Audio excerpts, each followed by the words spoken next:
दर्शकों, आज बताएंगे भगवान शंकर अपने गले में मुंडमाला क्यों धारण करते हैं और अजमाई लेते समय तेली से मुंह को ढकना आवश्यक क्यों है। क्योंकि दर्शकों बता दें, हर बात के पीछे कुछ कारण होता है, तो ये भी एक आवश्यक कारण है जो कि भगवान शंकर अपने गले में मुंडमाला धारण करते हैं। और जब हमारे शरीर में अजबाई आती है तो हम मुंह को हथेली से क्यों ढकना चाहिए। आप भगवती काली जी को मुंडमाला धारण किए हुए मूर्तियों और तस्वीरों में देखते होंगे, किंतु शायद ही किसी ने भगवान शंकर जी को मुंडमाला धारण किए हुए देखा हो। भगवान शंकर जी भी मुंडमाला धारण किए हैं। प्रश्न उठता है कि सदाशिव किसका मुंड धारण किए हैं, उनके गले में कटे हुए सिरों की माला क्यों है। एक बार यही प्रश्न पार्वती जी ने भोलेनाथ जी से किया। उन्होंने कहा कि हे वरदानी प्रभो, हे स्वामी, आप ये नर मुंडों की माला क्यों धारण किए हैं। नर मुंडों की माला धारण करने का क्या प्रयोजन है, किसके कटे हुए शीश हैं, कृपा करके सारा वृतांत बताइए। जब शिवजी बोले, हे पार्वती, ये सारे मुंड जिन्हें मैं धारण किए हुए हूँ तुम्हारे ही सिर हैं। यह सुनकर पार्वती जी को और अधिक आश्चर्य हुआ और वह कहने लगी, स्वामी, यह आप क्या कह रहे हैं, ये मुंड मेरे कैसे हो सकते हैं। मैं आपके सम्मुख जीवित अवस्था में खड़ी हूँ। तो फिर पार्वती जी की बात सुनकर भगवान भोलेनाथ हंसकर बोले, हे प्रिय, यही तो रहस्य है। तुम्हारा जन्म बार बार होता है और हर बार तुम मेरी ही पत्नी बनती हो।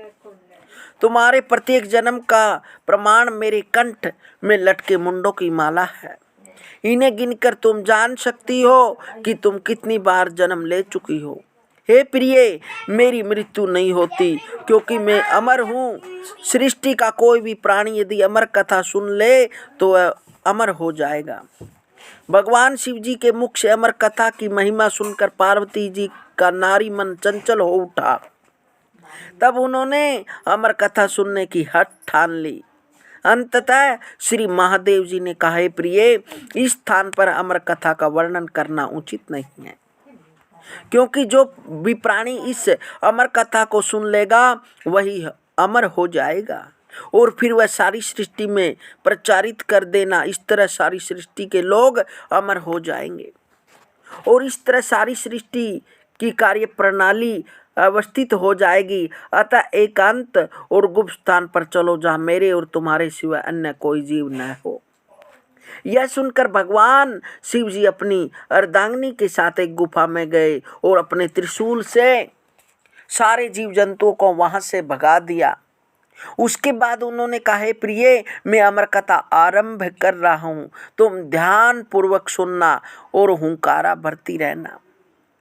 यदि तुमने हुंकारा भरना बंद कर दिया तो मैं अमर कथा को बीच में ही रोक दूंगा।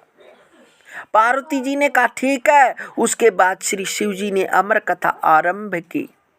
कुछ देर तक पार्वती जी हुंकारा भरती रही, किंतु थोड़ी देर बाद उन्हें नींद आ गई और वे सो गई। तब वहां उपस्थित सुग्गे तोता का बच्चा हुंकारा भरने लगा। यह रहस्य शिव भी न जान सके और अमर कथा संपूर्ण करके पार्वती से बोले, अब उठो और यहाँ से चलते हैं। कथा पूर्ण हो गई। तब पार्वती जी ने कहा कि मैं पूरी अमर कथा तो सुननी, मैं तो सो गई थी। तब शिव जी ने कहा कि हुंकारा कौन भर रहा है। शिव जी की बात सुनकर पार्वती जी कहने लगी, अवश्य कोई अन्य जीव होगा। ये सुनते ही शिव जी ने क्रोधित होकर जो हुंकारा भर रहा था उसे मारने के लिए त्रिशूल उठाया। तब तो वह तोते का बच्चा अपनी प्राण रक्षा के लिए भाग चला। उड़ता हुआ तीनों लोकों में भ्रमण करने लगा, किंतु शिव जी से उसके प्राण की रक्षा करने वाला कोई न मिला। आगे आगे तोते का बच्चा और पीछे त्रिशूल लिए शिव जी। अंत में वह तोते का बच्चा श्री व्यास देव के घर जा पहुंचा। उसी समय व्यास देव की पत्नी को अजमाई आ गई। उनका मुंह खुलते ही वह तोते का बच्चा उसके मुंह में प्रविष्ट होकर उनके पेट में चला गया। उसी समय चोर तोते का बच्चा आया है, उसे बाहर निकालो, नहीं तो मैं तुम्हारा वध कर दूंगा। उसी समय ऋषि की पत्नी बाहर आई और बोली, हे प्रभु, मुझे अजमाई आई है। उस समय मुझे ऐसा लगा कि वह तोते का बच्चा मेरे मुंह में प्रविष्ट होकर मेरे पेट में उतर गया। अब उसे मैं कैसे बाहर निकालूं? तब शिव जी ने कहा, मैं तुम्हारा ही वध करूंगा, तब वह तोते का बच्चा भी मर जाएगा। तब ऋषि व्यास जी ने उन्हें समझाते हुए कहा, हे प्रभु, नारी की हत्या करने से महान पाप लगता है।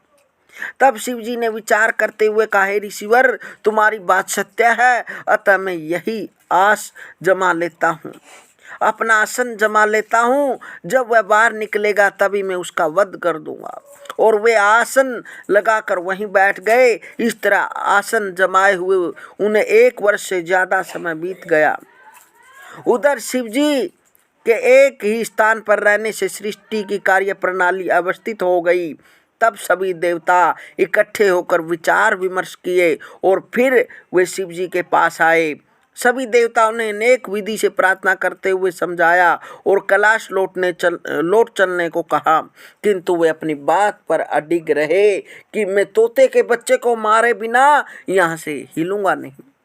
अंत में श्री हरि विष्णु ने कहा, हे देवादिदेव, मुझे ज्ञात है कि आपके लिए कुछ भी असंभव नहीं है, किंतु हे त्रिनेत्रधारी, यदि आपने तोते की हत्या कर दी तो अमर कथा की महिमा समाप्त हो जाएगी।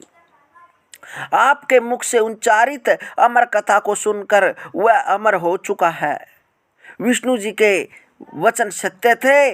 भोलेनाथ ने विचार किया, तब वे गंभीर स्वर में बोले, श्री हरि, अब मैं उस तोते के बच्चे को मारूंगा नहीं, किंतु उसे देखूंगा अवश्य।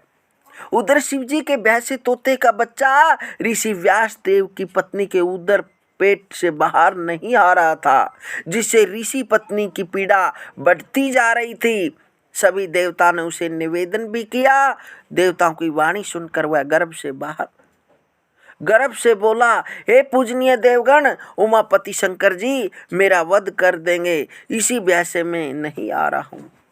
तब शिव जी ने कहा, अब तुम निर्भय होकर गर्भ से बाहर आओ, मैं तुम्हें अक्षमादान देता हूँ। तब वह तोते का बच्चा सुखदेव जी के रूप में प्रकट हुआ। अमर कथा के प्रभाव से वह महान ज्ञानी हो चुका था। उसने सभी देवताओं को प्रणाम किया और वहां पर आकर सभी देवताओं को प्रणाम किया। तदुपरांत शिव जी सहित उसी सभी देवता अपने अपने स्थान को चले गए। तभी से विद्वान ऋषियों महात्माओं ने यह प्रतिपादित नियम बना दिया कि अजबाई आए तो मुँह को थैली से ढक लेना चाहिए, जिससे कोई अवांछित तत्व मुँह के मार्ग से अंदर न जा सके। इसलिए हमें जब भी अजबाई आए तो अपने मुख पर हाथ रख लेना चाहिए, ताकि अवांछित कोई भी चीज़ अपने मुख में प्रवेश न करे, कोई कीटाणु को जीव अपने मुख में प्रवेश न करे। इसीलिए अजबाई लेते समय मुख पर हाथ रखना चाहिए। हरि ओम।